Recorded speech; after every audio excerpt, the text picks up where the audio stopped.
महाभारत या विशेष कार्यक्रमामध्ये पुन्हा एकदा स्वागत। राज्यात लोकसभा निवडणुकीच्या प्रचारात यावेळी नात्या गोत्यांचा चांगलाच बोलबाला बघायला मिळाला। लेक सून अशी भावनिक आवाहने केली जात आहेत। इतकंच नव्हे तर लेक आणि सून लोकसभेत जाणार असे दावेही केले जात आहेत। पाहुयात कोणती लेक लोकसभेत जाणार आणि कोण माहेरी जाणार।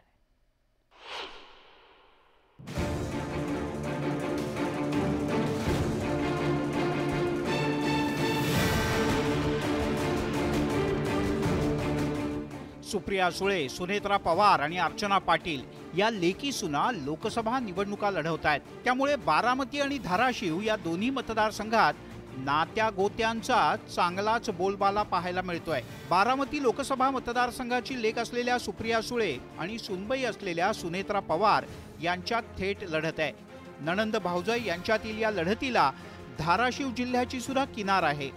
सुनेत्रा पवार यांचं माहेर तेर इथलं आहे, ते धाराशिव जिल्ह्यात येतं आणि धाराशिव लोकसभा मतदारसंघातून राणा जगजित सिंह पाटील यांच्या पत्नी अर्चना पाटील निवडणूक लढवत आहेत। सुनेत्रा पवार या पद्मसिंह पाटील यांची बहीण असून त्या राणा जगजित सिंह पाटील यांची आत्या आहेत। त्यामुळे एक लेक आणि एक सून लोकसभेत जाणार असल्याचा विश्वास राणा जगजित सिंह पाटील यांनी व्यक्त केला आहे। तेरची सून आणि तेरची लेक दोघी पार्लमेंटमध्ये दिसतील। तुम्हाला सून म्हणून नाही, तुम्हाला लेक म्हणून ही इथली जनता मतदान करेल। आमचं तेर एक सुदृढ गाव आहे आणि डॉक्टर बाजीराव पाटील म्हणजे डॉक्टर पद्मसिंह पाटील साहेबांचे वडील बाजीराव पाटील साहेबांपासून या गावाला त्यांनी जपलंय। धाराशिवची सून अर्चना पाटील, धाराशिवची लेक असलेली आणि बारामतीची सून असलेल्या सुनेत्रा पवार या लोकसभेत पोहोचतील असा दावा राणा जगजित सिंह पाटील यांनी केलाय। या दाव्यावर विरोधकांनी काय मत व्यक्त केलंय तेही पाहूयात।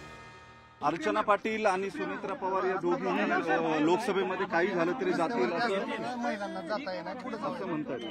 लोकशाही आहे, प्रत्येकाला बोलायचा अधिकार आहे। लेकी बोले सुने लागे ही म्हण आपल्या सगळ्यांच्याच परिचयाची आहे। लोकसभा निवडणुकीच्या प्रचारात उमेदवार असलेल्या लेकी आणि सुना चांगल्याच बोलल्या। आता यापैकी कुणाचे बोल मतदारांना भावतात हे 4 जूनला स्पष्ट होईल। Bureau report, news 18 Lokmat.